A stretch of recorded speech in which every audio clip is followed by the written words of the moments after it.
Bore da, a chroeso'n gwasanaeth am Loed ar Sul y Fam. Yn y gwasanaeth heddiw dathlwn gariad. Cariad ymarferol, cariad gofalgar, y cariad sydd wedi ein cynnal dros y cyfnodau clo hir. Wrth ganolbwyntio ar gariad mam heddiw, fe welwn ni rhywbeth o natur cariad Duw a'i hun.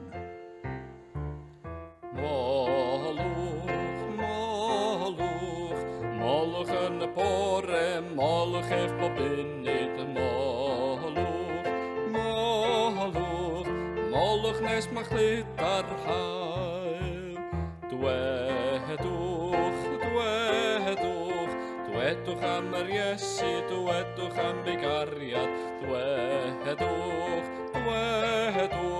dwedwch nes mae chlyd ar hael. Rofwch eich gwasanaeth, rofwch i fo'n gyson, rofwch nes mae chlyd ar hael. Cerwch yn y bore, cerwch eich bob munud, cerwch nes mae chlyd ar hael.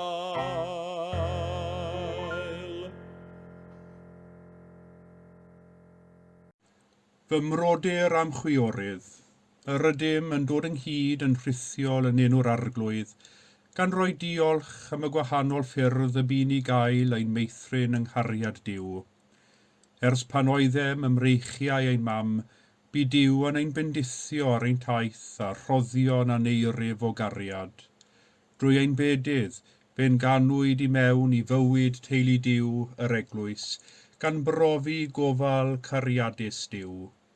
Cafodd Iesu ei hun a'i fagu gan fam gariadus, a'i goleddu oddi mewn i deulu daearol, lle tyfodd yn gryf ac yn llawn doethineb, ac yr oedd ffafr Duw arno. Roes ei fam Mair esiampl i ni o wasanaeth cariadus ac o dalu sylw i'w mab a'i gwaredwr. Heddiw ar Sul y Fam, mae nodyn o dristwch yn perthyn i'n llawenydd, gan nad ydym yn gallu cadw'r dwardod hwn fel y dymunwn yng nghwmni ein teuluoedd estingedig ac ar wahân i'n Ceraint. Cofiwn hefyd fod y misoedd diwethaf wedi bod yn gyfnod anodd i nifer o famau, gyda chyfrifoldebau a dyletswyddau ychwanegol i'w hysgwyddo. Yr ydym yn ei cyflwyno i freichiau cariadus Duw, wrth i ni ddiolch amdanynt. Boed i'r amser hwn gyda'n gilydd, bod yn llawn o fendithion di-rif, a boed i'r ysbryd glân ennyn yn ein cylonnau da'n cariad Duw. Dewch, canwn yn llawen i'r arglwydd, rhown floedd o orfoledd i graig ein hechawdwriaeth. Down i'w bresenoldeb a diolch, gorfoleddwn ynddo a chyneuon mawl. Dewch a ddolwn ac ymgrymwn, plygwn ein gliniau ger bron yr arglwydd a'n gwnaeth.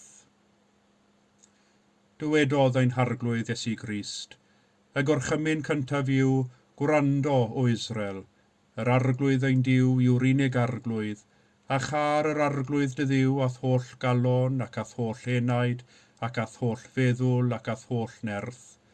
Yr ail yw hwn, car dygmydog fel ti dy hun. Nid oes gorchymyn arall mwy na'r rhain. Amen arglwydd, trigar ha. Mae'r arglwydd ein Duw yn Dduw sanctaidd, felly gadewch i ni ddweud wrthon gyntaf, bod yn edifar gennym am ein camweddau. Dad nefol, yr ydym wedi pechu ar feddwl, gair a gweithred, a heb wneud yr hyn a ddylem. Mae'n wir ddrwg gennym, ac yr ydym o ddifrif yn edifarhau. Mwyn dy fab Iesu Grist a fi farw drosom, mae ddeiain i'r cwbwlaeth heibio, ac arwain ni yn ei ffordd ef i gerdded fel plant y goleuni. Amen.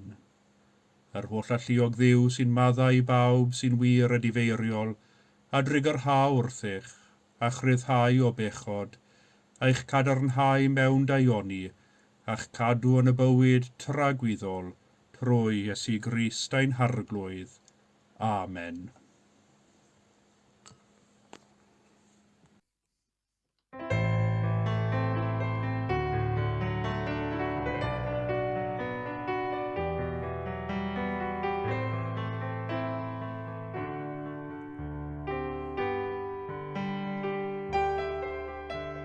Sefyll o dan adain Caerdydd, a ddaw a hefi ni, gwneud i'r ei ewellu son ein byw. Rhin foliant,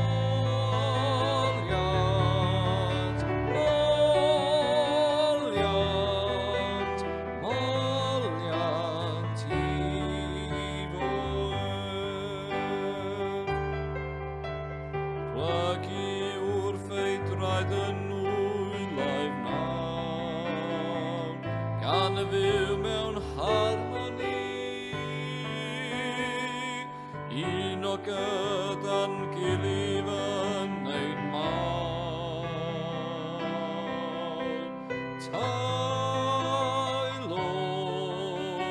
tailon, tailon i'w oen. Colwm cariad sy'n ein glynu nawr, i fod yn un a thi, i ddewyllus plygan ni'n ei tad. Sanctae, sanctae, sanctae fiwerior.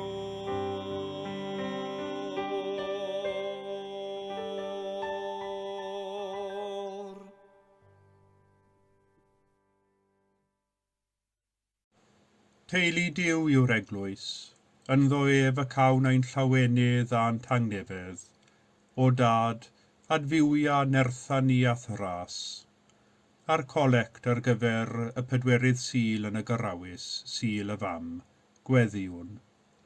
Dduw tosteri, y bydd fab Iesu Grist, plentyn Mair, gyfranogi o fywyd cartref y Nazareth, ac y ddygodd y teulu dynol cyfan at o'i hun ar y groes, cryfha ni yn ein byw beunyddiol, fel y gallwn, mewn llawenydd ac mewn gofid, brofi nerth dy bresenoldeb i rwymo ynghyd ac i achau, trwy Iesu Grist ein harglwydd.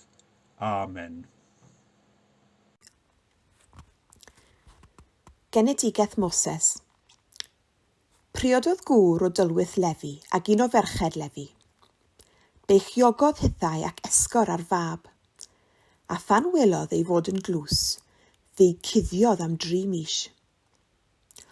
Ond gan na allai ei guddio'n hwy, cymerodd gawell wedi ei wneud o lafrwyn a'i ddwbio a chai a fflig. Rhoddodd y plentyn ynddo a'i osod ymysg yr hesg ar lan afon Nil.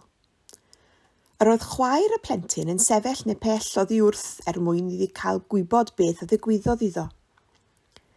Daeth merch Faro i ymdrochi yn afon Nil, tra oedd ei myrwynion yn cerdded ar y lan, a phan welodd y cawell yng nghanol yr hesg, anfonodd un ohonynt i'w nôl. Wedi iddi ei agor, fe welodd y plentyn, ac roedd y bachgen yn wylo.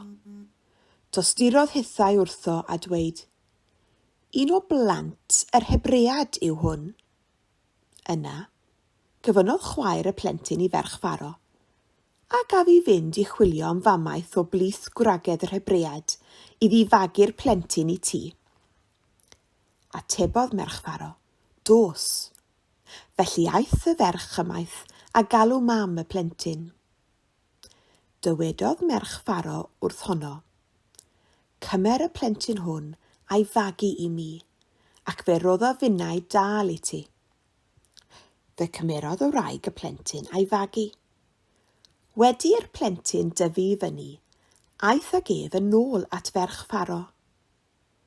Mabwysiadodd hithau ef a'i enwi'n Moses, oherwydd iddi ddweud, tynnais ef allan o'r dŵr.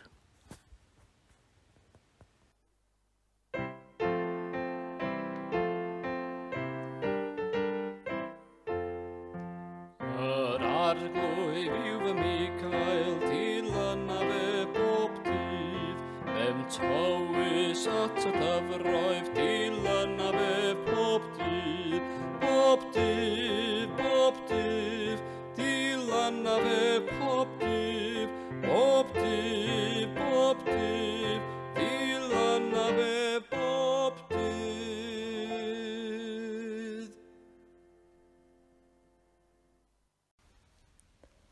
Am hynny, fel etholodigion Duw, sanctaidd ac annwyl, gwisgwch amdano'ch dynerwch calon, tiriondeb, gostyngeidrwydd, addfwynder ac amynedd.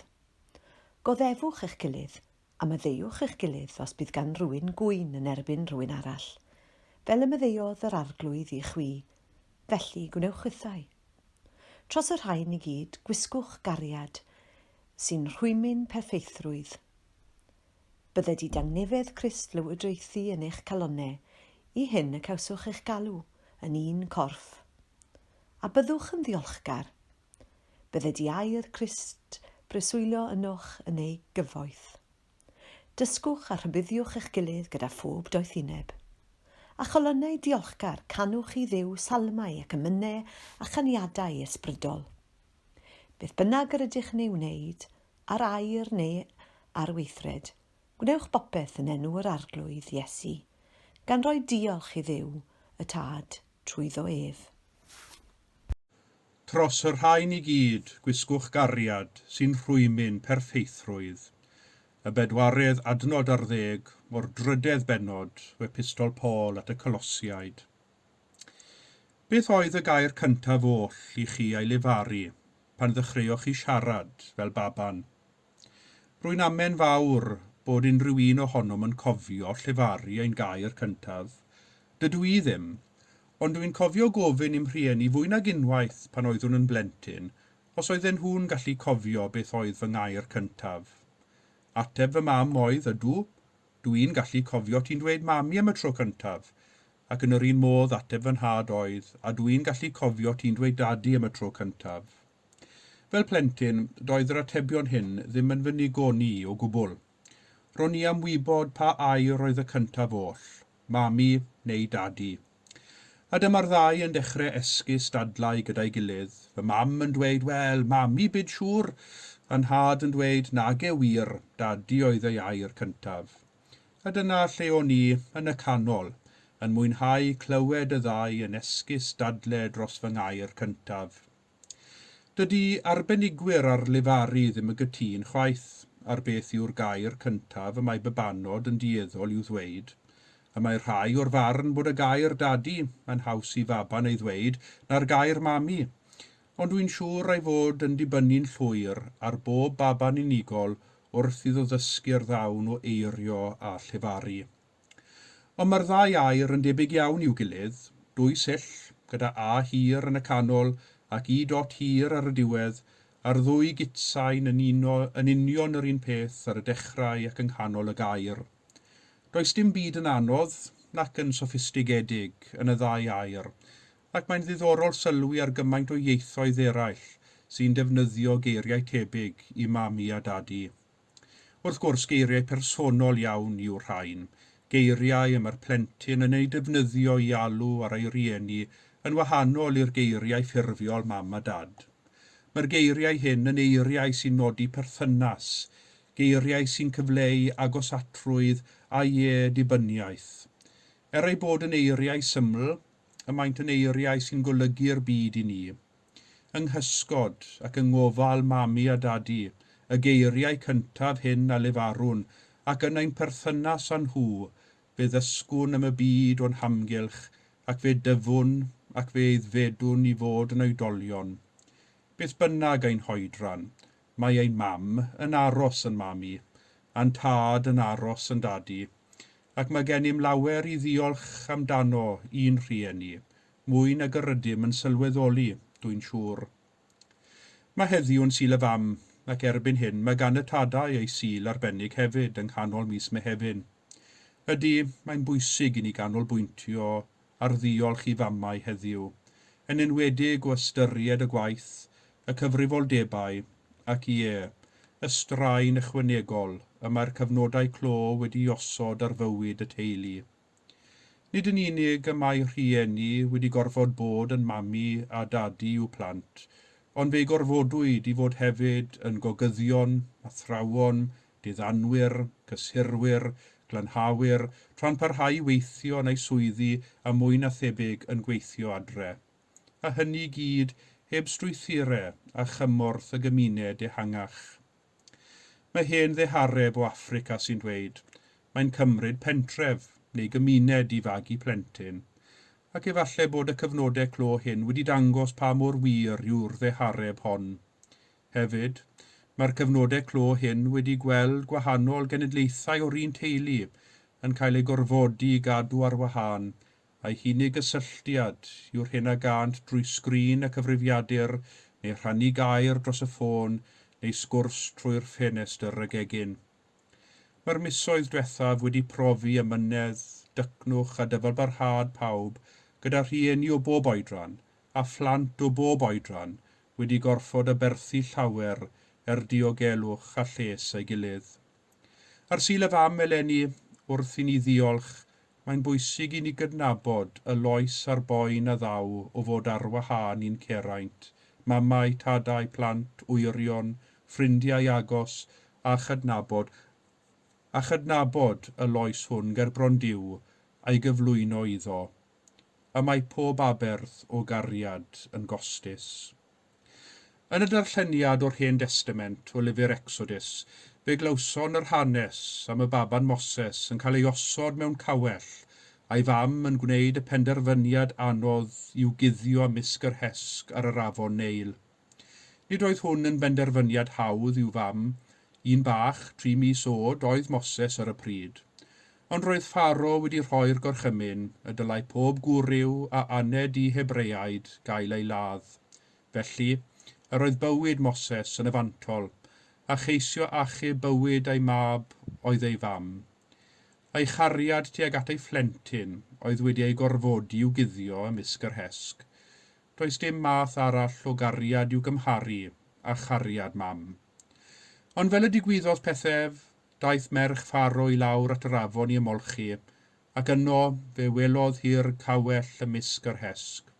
Wrth agor y cawell, fe welodd hi'r bachgen yn gorwedd ynddo a dechreuodd hwnnw wylo.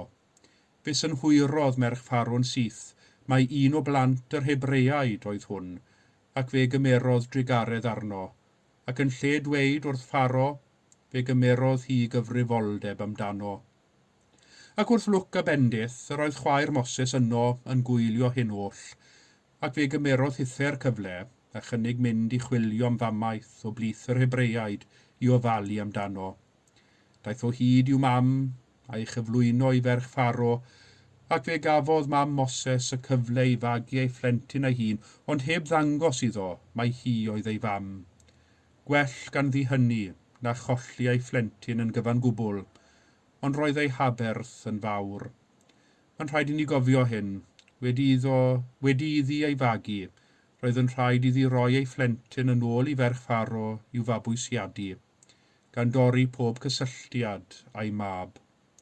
Mae cariad yn gostus, ond mae cariad hefyd yn rhoi i ni yn nerth i wneud yr hyn sy'n teimlo neu sy'n edrych yn amosibl. Cariad sy'n mynnu ein bod yn edrych i'r dyfodol yn obeithiol. A beth yw Sul y Fam? Y mae'n sul sy'n dathlu cariad, sy'n gosod cariad yn flaenllaw yn ein meddyliau, fel y dywed Sant Paul wrthym. Tros y rhain i gyd, gwisgwch gariad, sy'n rhwymyn perffeithrwydd. Mae Sul y Fam yn ein atgoffa nad gair yn unig yw cariad, nid teimlad yn unig chwaith, ond bod cariad i'w weld yn y gofal ymarferol a chyffredin pob dydd sy'n cael ei roi i eraill. Gofal mam am ei phlentyn, gofal plentyn am ei rhiant, gofal athro am ei ddisgybl, gofal meddyg am ei gleifion, gofal cymydog am ei gymydog, gofal ffrind am ei ffrind. Yn yr rhain i gyd, fe welwn ni gariad ar waith, cariad costus, cariad aberthol, cariad cymwynasgar, cariad ymroddgar. Yr ydym oll yn rhan o gylch eang, lle rydym yn ddibynnol ar ein gilydd, a hynny o fewn cylch cariad Duw. Duw sy'n dad ac yn fam i ni. Wrth edrych ar y groes, fe welwn ni yn Iesu beth yw cost ac aberth cariad i Dduw, cariad sydd yn rhoi ei hun drosom ni, cariad sy'n fyddeiant a chariad sydd yn ein cynnal.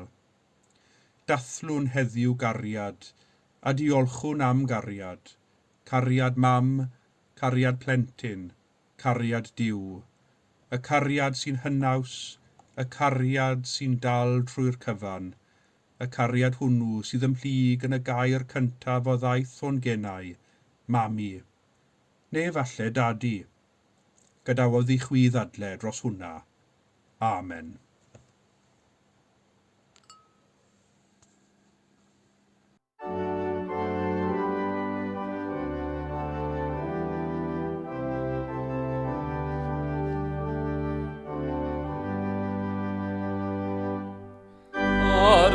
Tirion derbyn di, clod am olein diolch ni, am fam Iesu llawn o ras, gan ei bywyd byr ei ras.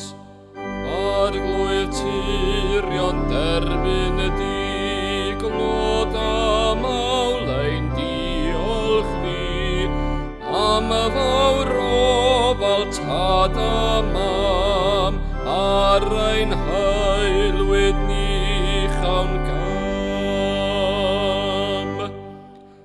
Arglwydd tirion derbyn di, glod am olein diolch ni, am ein llan mor llon ei gweb, caedwn ni o'r cryd i'r bef. Arglwydd tirion derbyn di, glod am olein diolch ni, am ein gwladau hanes hir, ac enwogion dain tir. Arglwydd tirion derbyn di, glod am olein diolch ni, am dy gariad yn yr drud, teilwn wyt o'n serch i gyd. A dywedwn y credo gyda'n gilydd. Yr wyf yn credu ac yn ymddiried yn i'w dad, a greodd bopeth sydd. Yr wyf yn credu ac yn ymddiried yn ei fab Iesu Grist, a brynodd ddynol ryw. Yr wyf yn credu ac yn ymddiried yn ei ysbryd glân, sy'n rhoi bywyd i bobl Dduw. Yr wyf yn credu ac yn ymddiried yn un Duw, dad, mab ac ysbryd glân. Amen. Heddiw, a ninnau wedi ein hadfywio gan gariad Duw, gweddiwn y bydd i'r holl fyd a'i bobloedd gael eu llanw a gwybodaeth am gariad Duw. Bod yr eglwys yn byw fel teulu Duw, ac yn croesawu pawb sy'n dod yn enw'r arglwydd. Dduw cariad, gwrando ein gweddi. Bod pob teulu yn un yng nghariad Duw, a phawb yn cael eu trin a gofal a pharch. Dduw cariad, gwrando ein gweddi. Bod pawb ar wyneb deiar yn ceisio heddwch ac yn tyfu fyw fel teulu Duw. Dduw cariad, gwrando ein gweddi. Bod y rhai hynny sy'n unig, neu wedi colli rhywun annwyl, yn ymdeimlo â chariad cysurlon Duw a chyfeillgarwch pobl sanctaidd Duw. Dduw cariad, gwrando ein gweddi. bod pob plentyn yn cael ei feithrin mewn cariad, yn ddiogel rhag niwed, a'i cartref yn loyw gan wawr gynnes yr ysbryd. Dduw cariad, gwrando a'n gweddi. Bod rhieni a phawb sydd â gofal plant yn cael y doniau sydd ei hangen arnynt a'r cymorth i greu cymdeithas o gariad. Dduw cariad, gwrando a'n gweddi. Bod ein cymdeithas yn cael ei chynnal yn dy gariad. Dduw cariad, gwrando a'n gweddi. Bod y tlawd arnywynog yn cael ei llanw a phethau da, a bod pobloedd y ddeiar yn ceisio cyfiawnder a chariad yn y byd. Dduw cariad, gwrando a'n gweddi. Bod ein hynwyliaid ymydawedig a phawb a fi farw yn llawenhau yng ngwleini'r nef. Dduw cariad, gwrando a'n gweddi. Ar Sul y Fam, gweddiwn gyda'n gilydd dros aelodau o'n teuluoedd, ble bynnag y bont. Efol dad, diolchwn i ti am ein cartrefi a'n teuluoedd, am fwyd a dillad, ac am bob hapusrwydd y gall rhieni a phlant a'i rannu. Gofynnwn am eithgariad ein hamgylchynu, a thofal ein hamddiffyn, ac am gael adnabod dy dangnefedd bob amser. Arglwydd yn dy drigaredd, derbyn y gweddiau hyn, mwyn dy fab, Iesu Grist ein harglwydd. Amen. Fel y dysgodd ein hiechawdwr ni, gweddiwn yn hyderus. Ein tad, yr hwnnwyt yn y nefoedd, sancteiddiau'r denw, deled dy deyrnas, gwneler dewyllus, megis yn y nef, felly ar y ddeiar hefyd. Dyroi ni heddiw ein bara beunyddiol, a maddau ni ein dyledion, fel y myddeiwn unna ein dyledwyr, ac nac arwain ni brofedigaeth, eithir gwared ni rhag drwg, gan eseiddo't ti o'r deyrnas, a'r gallu, a'r gogoniant, yn oes oesoedd.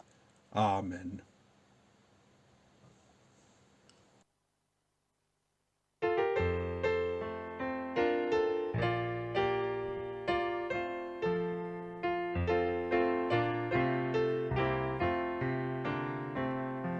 Rwy'n canu fel canar aderu, yn hapus yn aml y llu, a dyna sy'n lloni fy nodyn, fod Iesu yn gaedwad i mi. Mae'r Iesu yn gaedwad i mi. Mae'r Iesu yn gaedwad i mi. Rwy'n canu wrth nefol, fod Iesu yn gaedwad i mi. Rwy'n gwenu fel gwena hyseren, o'r nefoedd yn loyw ei bri, a dyna paham rwy mor llawen, mae'r Iesu yn gaedwad i mi. Mae'r Iesu yn gaedwad i mi. Mae'r Iesu yn gaedwad i mi. Rwy'n canu wrth nefol, fod Iesu yn gaedwad i mi.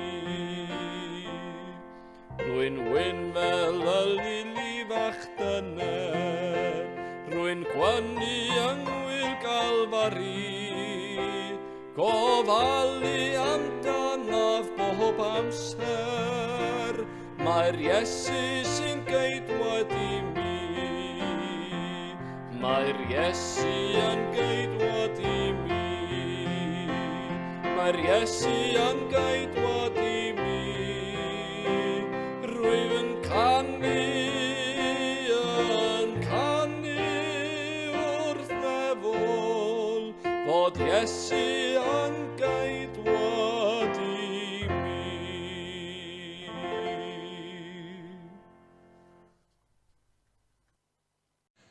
Gweddiwn am fendith Duw. Bydde di gariad yr arglwydd Iesu eich tynnu ato ei hun. Bydde di nerth yr arglwydd Iesu eich cryfhau yn ei wasanaeth. A bydde di lawenydd yr arglwydd Iesu lenwi eich calonnau. A bendith Duw holl alluog, y tad y mab yr ysbryd glân, a fôn eich plith ac a drigo gyda chwi yn wastad. Amen.